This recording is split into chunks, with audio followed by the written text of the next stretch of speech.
ජේසු පිහිටයි මම පාස්ටර් තිරාන් නෝමා ඇලයස් සභාවෙන් ඔබට ආශිර්වාදමත් දවසක් වේවා. අද දවසේ කෙටි පණිවිඩය නම් 1 යොහාන් 2:16 වෙනි පදේ මෙන්න මෙහෙම කියනවා. මක් නිසාද ලෝකෙහි තිබෙන සියල්ල එනම් මාංශයේ තෘෂ්ණාවත්, ඇස්වල තෘෂ්ණාවත්, ජීවිතේ අහංකාරකමත් පියාණන් වහන්සේගෙන් නොව ලෝකයෙන් වේ. දැන් බලන්න මේ පදේ එහෙම කිව්වම පියාණන් වහන්සේගෙන් නොවන දෙයක් තියෙනවා නම් මේ ලෝකේ ඒක සම්පූර්ණයෙන්ම යක්ෂයාගේ අයිතියේ උගේ පාලනයේ පවතින දෙයක්. එතකොට දෙවියන් වහන්සේගේ පාලනය ඒකේ නැහැ. කියන්නේ දෙවියන් වහන්සේගේ කැමැත්තට සිදු වෙන දෙයක් නෙවෙයි. උදාහරණයක් බලන්න. ඒ මාංශික තෘෂ්ණා එතන කාරණා තුනක් ගැන කතා කරනවා. මාංශයේ තෘෂ්ණාවත්, ඇස්වල තෘෂ්ණාවත්, ජීවිතේ අහංකාරකමත්. ඒ කියන්නේ මාංශයේ තෘෂ්ණාවක් අපිට ඇති වෙනවා අපේ හැඟීමක් සංසිඳවා ගන්න. අපිට යම් කිසි හැඟීමක් දැනෙනවා. අපි ඒකේ ආශාව සංසිඳවා ගන්න අපි පාපයට වැටෙන්න පුළුවන්. ඒ වගේම ඇස්වල තෘෂ්ණා. කියන්නේ අපි දකින දේ, අපි නරඹන දේ අපි ආශා කරනවා. ඒක දකින්න, ඒක ලබා ගන්න ඊට පස්සේ අපි ආශා කරනවා. ඒ දේ තුලින් අපි පාපයට වැටෙන්න පුළුවන්. අනික් කාරණේ තමයි ජීවිතේ අහංකාරකම. ඔයගොල්ලෝ දන්නවා ඇති සාතන් පොළොවට සාතන්ව වටන්න කලින් සාතන්ට අපි දකිනවා බයිබලේ නම් කරලා තිබ්බේ ලුසිෆර් කියලා. මොකද සාතන්ට නාමයක් නැහැ. ලුසිෆර් කියලා කියන්නේ අලුයම පහන් තාරකාව කියන අර්ථය තමයි ඒක එන්නේ. ඒ හීබ්‍රු භාෂාවේ ලුසිෆර් කියන එක. සාතන් කියලා කියන්නේ දෙවියන් වහන්සේට විරුද්ධකාරයා කියන නාමය අර්ථයෙන්. ඉතින් එයාට සාතන් දෙවියන් වහන්සේට විරුද්ධකාරයා වුණේ එසේකියල් 28:17 වෙනි පදයේ කියනවා. එයාගේ රූපය නිසා සාතන් උඩඟු වුණා කියලා කියනවා. මෙන්න මේක තමයි ජීවිතයේ අහංකාරකම. එයා පළවෙනි දේ කරේ මොකද්ද? ජීවිතයේ අහංකාරකම දෙවියන් වහන්සේට නමස්කාර කරන එක නතර කරා. පොඩ්ඩක් හිතන්න. ඔබ දෙවියන් වහන්සේට නමස්කාර කරන එක නතර කරා නම් දෙවියන් වහන්සේ ඔබට කියනවා ඒක පියාණන් වහන්සේගෙන් නොව ලෝකයාගෙන් වේ කියලා. බලන්න. මම තවත් උදාහරණයක් කියන්නම්. උත්පත්ති 3:6 වෙනි පදේ අපි දකිනවා ඒවව සාතන් රවටන වෙලාවේ සාතන් කියනවා නරක දේ හොඳයි කියලා.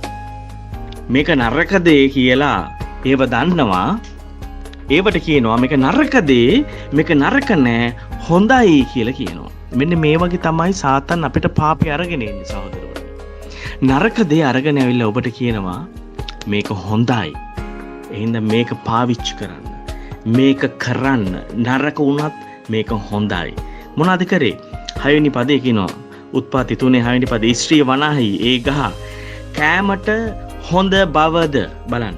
නරක දේ කෑමට හොඳයි. එයා මොනවද කරේ? එයාගේ මාංශික තෘෂ්ණාව. මෙන්න මේක තමයි මාංශයේ තෘෂ්ණාව. එතකොට ඇස්වල තෘෂ්ණාව මොකද්ද?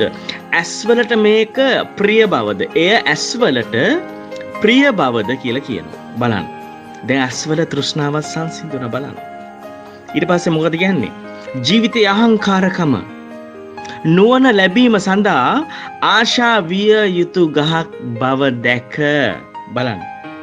නුවණ, බුද්ධිය මේක වැඩි කරගන්න ආශාව ඇති කරගන්නේ ජීවිතේ අහංකාරකම වැඩි වෙන්නයි. හොඳට මතක තියාගන්න සහෝදරවරුනි. ලුසිෆර් බිම වැටෙන්න කලින්, සාතන් වෙන්න කලින් බුද්ධියෙන් අග තැම්පත් වෙච්ච චෙරුබ්වරයෙක්, දෙවියන් වහන්සේගේ චෙරුබ්වරයෙක්.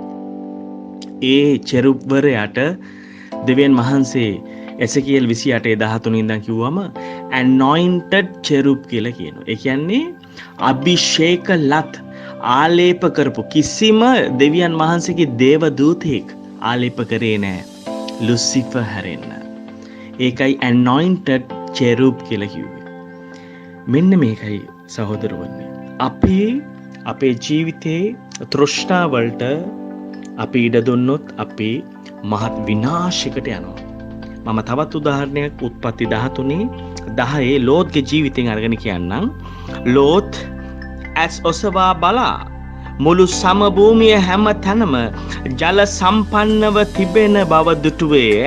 ඇස් දෙක ඔස්සවලා ඇස්වල තෘෂ්ණාව යා විඳින්න දැක්කා. සමභූමිය ලස්සන ප්‍රදේශයක්, ජලය තියෙනවා, සැප පහසුකම් තියෙනවා, මාංශයේ තෘෂ්ණාව වලට සැප පහසුකම තියෙනවා.